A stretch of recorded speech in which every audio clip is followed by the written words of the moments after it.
All right. Mindset is something that I've been really thinking about as of recent. So I'm usually either a thinking or procrastinating type of person or a person that just goes for it. And I really think that both of them have their pros and cons, but the thing that keeps you going is the thing that's most important. When you're starting something like what I'm doing, at the start, it's really fun. Like you have this idea, but then as you progress on, you start to see, actually, let me show y'all. I'll show y'all the diagram that I'm talking about. So when things are starting, it seems really cool because it's like, oh, there's this really cool thing, and you think that everything's gonna be great, and that's this part. That's uninformed optimism. But as you start to learn more and more about it, there comes a point where things start to get hard, and you start seeing everything that's hard about it, such as, oh, I have to think about this thing. Oh, I have to worry about this. I have to make sure this works. If this doesn't work, the whole thing's gonna crumble. Things like that. And then you go into the valley of distraught, or it's called here the dip. But then, as a lot of people, once they hit the dip, they'll pivot to the next thing, and the thing, and what ends up happening is you keep on going up and down and up and down and up and down. And you keep on descending. But if you just go through your first idea and just chug through the hard parts, you get to this point where it comes to like informed optimism, and you're like, oh, and you're starting to like the big picture is starting to clear up. And then eventually after a certain point, things just start compounding on itself, and things just start going really well. And that's this part right here. So a lot of the times, even for someone like me, I keep on thinking like, oh, is there a better thing to do? There's always a better thing to do, right? But against unlimited options, the thing we have to prioritize is, as I said, to use our time correctly. Another point that I heard recently is like, be better than the bias. Whenever I speak or I talk about something, I always think of like, oh, I'm biased in this way. Or when someone else talks, I'm always thinking like, oh, that's from their biased point of view. And I'm like, oh yeah, but I'm still searching for the neutral view. But there is no such thing as really a neutral view, because humans are always going to be biased. So because that's just how we learn. I'm just going to copy the example that Hormozy said. If a blue face tips less and another blue face tips less, then you start to learn that, oh, people with blue faces tip less. And that's just how you learn. And you start to assume, you start to take on the fact that, oh, if you're a blue face, you're going to tip less. That's just how people learn. But the thing about it is that if you want to overcome a bias, you just have to be better than the bias. Like no matter what, you just have to be better than it. So like if you're a blue face and you don't like the fact that, oh, they think that we tip less, then you just have to overcome, and then you just have to prove the stereotype wrong. And that relates to the things that I'm thinking about, is because I'm thinking like, oh, I'm just starting, I'm smaller than everybody, and I don't really know where I'm going, and things like there isn't really a clear path. But I always think, I don't know, for some reason I always think there's a bias against myself. But like I just got to remember that I just got to keep on going. It doesn't matter if I'm younger than everybody, it doesn't matter if I know less than everybody. If I just keep going, things will eventually sort out. For the past few days, I've been working on features for meat directors, because that's who I'm mainly selling to right now. I wanted to enable them to collect payments from lifters on registration. So they would connect their account through Stripe, and then the lifters would sign up for their meat, and the lifters would input their credit card information, and the payment would go directly to their Stripe account through my overarching Stripe account. In Stripe, they have this feature called Connect, where you allow other businesses to use your platform to collect payments from like users, right? Users meaning athletes signing up for meets. So I wanted to set up the entire Stripe Connect process. That was really hard. I was kind of procrastinating it because I'm like, oh, it's like the theory of it's easy, of course. It's like, yeah, you connect. You get them to onboard, you connect to their account to your account, and then you create checkout sessions so that the lifters could actually give payments to the meet directors. But like once I got into the weeds, I mean, I already knew that it would be hard, but like once I got into the weeds of it, it got really hard, because like you're like constantly syncing state. I'm using an embedded checkout, so it's like feels more native. Like a dialog will pop up, and the cart will be like in the same session instead of doing like a hosted solution where like you click a link and then it opens up a new page. So it feels like more cohesive and in one app. But yeah, that took me a long time because I had to figure out where all of the keys go. Stripe docs are really good. It's probably the best docs I've ever read. Yeah, probably for how complicated the product is definitely the best docs I've ever read. But because they're so detailed that sometimes you're looking at something like for example, when I was looking at direct charges. So like once they like onboarding itself was hard because you have to there's like two variables that that check to make sure if your account is both verified and all your details are submitted correctly that you have to manage. And if those two variables, if one of those two are false, then you'll have to you have to let the meet directors know that they're like pending more information or that they're waiting for approval. And then after those two variables are true, you have to store that information into the database as like something else. And then when you want to create a checkout session for them, meaning the meet directors, you'll have to like get their information, then get the registrant information, make sure the registrant pays, but while they pay, you take the information such as their name, their membership number, their divisions, if they want a meet day shirt, which is even another extra purchase. You have to get that information, make sure their payment goes through, and then process them being added to the actual meet.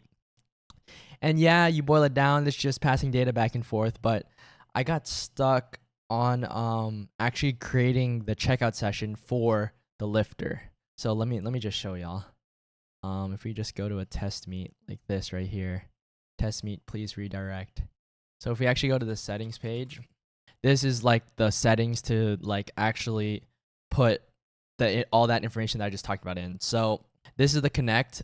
This has 3 states, either not connected, pending review, or connected. If it's not connected, if it's either the 2 not connected states, you're not allowed to set registration price or add items for sale. A big thing that we're going to do is that there's already a product established in my space. It's technically who I'm competing against. A lot of meets are already using the old software for meets that have already been planned, but they actually haven't been ran yet. So a lot of the times, the only information in the competitor software is just like their name and their registration information. I've created a way where you could actually bypass the payment. So the other software does collect payment through their specific flow. So in order to convert people who have already collected payment from the competitor software, I created a feature where it bypasses payment here and it still registers them for the meet, so that even though they have already collected payment, they can still choose to use my software.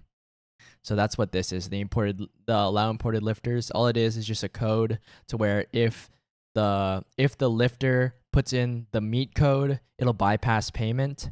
But I've also rate limited it so people can't just spam guess it. So it's like, I don't want to say the limit because people can just spam like that limit. But there's a rate limit on it, and it's a pretty good limit. Another thing is you can also turn it off.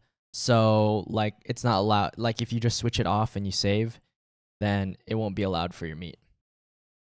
Registration price, that's the price you actually pay to go to. That's the price you pay to participate in the meet. The funny thing about Stripe is that when you set like price information, it's actually to the smallest denomination of the currency that you're working with. So I'm working in US dollars. So if I want something to cost $20, I'll store it as 2,000. So it's pretty funny how that works.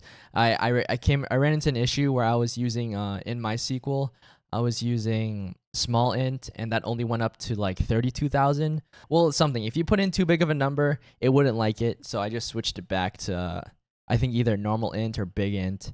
If it's normal int, the cap is like 2 million or something like that, and nothing in a powerlifting meet will cost that much. And then the items for sale, these were pretty cool. It's kind of like the same idea. This is tied to the meet, and this is its own table. So all it has is like the name, the price, the ID, and that's all you need. And it's tied to the meet. So when lifters fill out the registration form and choose to buy a shirt or pants or whatever the meet wants to sell, it's just a drop down and they select it. And the edit name, this was just like the initial concept for like this setup for this page. The styles aren't good, but I'm not worried about styles. I'm worried about features. So if you actually go to register, so if you go to register here, so you see you have to fill out all of this. So I'll just use D's. You have to select the weight class. So the meet code is here. The meet code is allowed here. And if you put it in, so look, so let me show the rate limit. So let's just say people want to guess this, like wrong meet code there. So let's say people spam it. Wrong meet code. All right, so here, so I've been rate limited, so now I can't submit a meet code. I can't submit a meet code anymore. So I'm actually not gonna have a meet code, and I'm gonna buy a shirt. And it says here the registration price is $20. So when you press submit, fingers crossed. Okay, yeah. So when you press submit, the registration is $20 and the shirt's $10. So they just input their information here and then they press pay and then they're good. So another thing that I have to implement, the last thing I have to implement is the actual processing of the registration information after the payment has gone through. Because what you have to do is basically you have to attach metadata to this checkout, and then in the webhook, the Connect webhooks have their own separate webhook that you have to set up, which I didn't know about, and I got stuck on that. I had to reach out to Stripe support, and they're super helpful, so they're awesome. After you have to set up the Connect webhook, this will go through the checkout session, will get processed with the metadata that you set, and then I'll have all that metadata that the user submitted, and then I will go through the entire like registration process. And I already have that code like written because like as like a prototype, I did it without like processing payments. So it's almost like a copy and paste, but not really. I have to still format how to like pull the metadata out and put it into the right place. But yeah, that's what I've been working on for like 48 hours. This took me like 3 work days. It was like almost 30 hours of work to do all this. That's hopefully we can get this done. And then there's 2 big things that I have to work on after. I have to work on meet running. So organizing, being able to organize lifters by either both days, platforms, and sessions. And then once I get that done, I don't know how I think I'm just going to do tables with drop downs to be able to move lifters to different platforms and different days and things like that. And then you can search the lifter or you search them by weight class. That's what the idea I have right now. Lifting Cast, I don't know how Lifting Cast does it because I haven't organized a meet that big yet. Yeah, I have that. And then I'm going to parse all the data for every lifter on this data aggregate website, and I'm going to put it into my software. It's 3 million rows. I think I'm gonna do it in JS, but I might do it in. I don't know if I can do it in Python just because I want my ORM. I would like if I have my ORM, then it'll be really easy to parse all that data into the actual app. But the thing I'm worried about is the thing is multiple people have the same name, so that's sortable. When people claim their name, I can link their account to the names that they claim. But the thing that's hard is that meets can have the same name, and the only thing that differentiates them is the date. So I'm thinking I have to put a composite key on both the name and the date, so that when I index the whole 3 million rows, if meets have the same name and date, they will be under like the same meet object. But I still have to figure that out. So yeah, that'll be fun. So meet running, after I'm done implementing this, we have to work on meet running and inputting lifter data. If you enjoyed, like and subscribe. We've been kind of going faster than I thought. I wanted to hit 1K subs by July 4th, but if another video hits 1K views, I'll be at 500 subs in like the next 3 weeks, I think. So that'll be cool. All right. I'll see you in the next one.